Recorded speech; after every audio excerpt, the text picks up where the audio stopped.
Ay guys, bago ko pala makalimutan, meron pala tong emergency light sa likod. Lights, emergency light, ganun. Ito. Isang pindot, light, second, mas light, tapos may super light, and then emergency light, and then SOS daw. Ang lupit mo soda.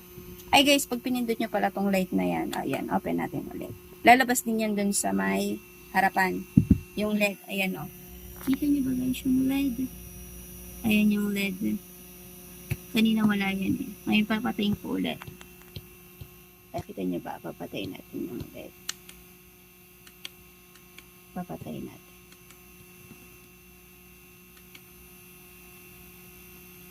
Yeah. And then, wala na ulit. Ang angas nito. Ang angas nitong solar guys. Ang angas ng Porteo. Tatry ko pa siya sa solar panel. Kapag may solar panel na, i-update ko kayo. Yan. Ang astig niya. Pati yung after sale nito guys, nung una na-ignorante din po ako eh. Takot ako kasi bigla siya nag-shutdown. Normal pala yung kapag hindi mo ino-open tong mga switch na to, yung wala siyang nade-detect na outage, automatic siya nag-shutdown. Natural pala yun. For safe purposes pala yun.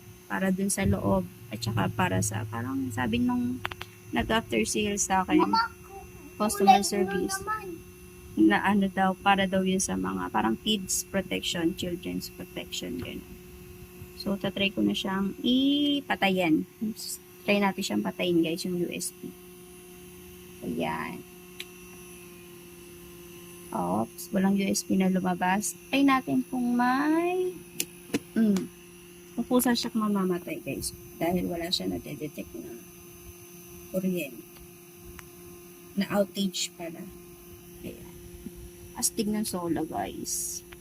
Next naman, try po yung ano niya. Ay, naku.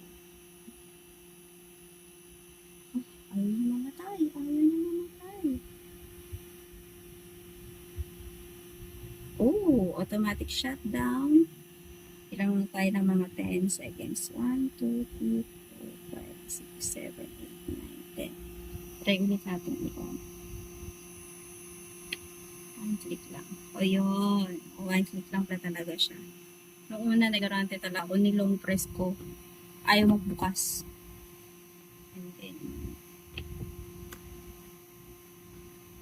one click lang. Off na siya.